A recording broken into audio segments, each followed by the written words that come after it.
दोस्तों, ये कहानी एक लड़की और जिन्न की है जो राजस्थान के एक पुराने किले के पास का गांव केसरपुर। गांव की लड़की झारा 20 साल की थी। शांत, सुंदर और हमेशा अकेली रहने वाली। वो अक्सर गांव के बाहर पुराने किले के पास बैठकर किताबें पढ़ा करती थी। गांव वालों को यह बात अजीब लगती थी। कई बार किसी ने उसे अकेले बोलते देखा, जैसे किसी से बातें कर रही हो। लोग कहते थे उस किले में एक जिन्न रहता है, बहुत पुराना, लेकिन किसी को नुकसान नहीं पहुंचाता। नाम था साया। झारा को कभी डर नहीं लगा, बल्कि वो महसूस करती थी कि कोई उसे देख रहा है, उसकी परवाह करता है। जब वो उदास होती, हवा की सरसराहट जैसे उसका माथा चूम जाती। जब वो रोती, अचानक आसमान से बारिश गिरने लगती। उसे लगता कोई है जो है, लेकिन दिखता नहीं। चांदनी रात थी। झारा अकेली बैठी थी किले के पीछे, जब अचानक एक गहरी आवाज सुनाई दी। तुम्हें डर नहीं लगता मुझसे? झारा चौंकी, पर डरी नहीं। तुम कौन हो? एक साया जो तुम्हें बरसों से देखता आ रहा है।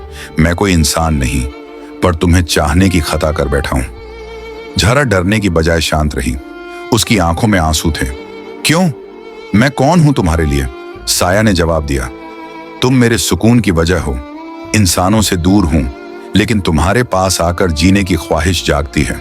प्रेम और परछाई। इसके बाद झारा अक्सर उससे बात करने लगी, कभी आवाजों में, कभी ख्यालों में और कभी सपनों में। साया ने झारा को किताबों, कहानियों और अलौकिक ज्ञान से भरी एक रहस्यमयी दुनिया में पहुंचा दिया। झारा जान चुकी थी ये प्रेम है, एक जिन्न का इंसानी लड़की से प्रेम। लेकिन वो भी जानती थी ये प्रेम कभी पूरा नहीं हो सकता। एक दिन झारा बीमार हो गई, बहुत ज्यादा। डॉक्टरों ने जवाब दे दिया, परिवार टूट गया।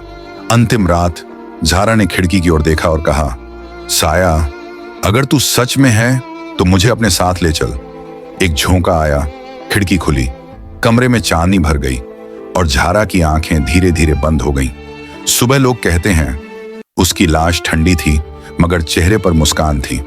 आज भी केसरपुर के लोग कहते हैं जब भी कोई अकेली लड़की उस किले के पास जाती है, हवा में एक आवाज गूंजती है, मैं तुझसे आज भी प्यार करता हूं। और एक परछाई उसके आसपास मंडराने लगती है।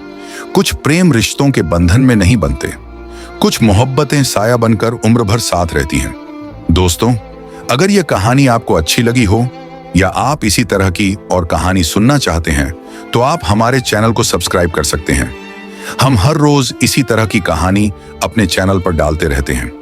अगर आपने हमारे चैनल लव लाइफ स्टोरी को सब्सक्राइब कर लिया है, तो आपका तहे दिल से शुक्रिया। तब तक के लिए आप अपना ख्याल रखिए। Goodbye. इसी तरह की कहानियों में फिर दोबारा मिलते हैं।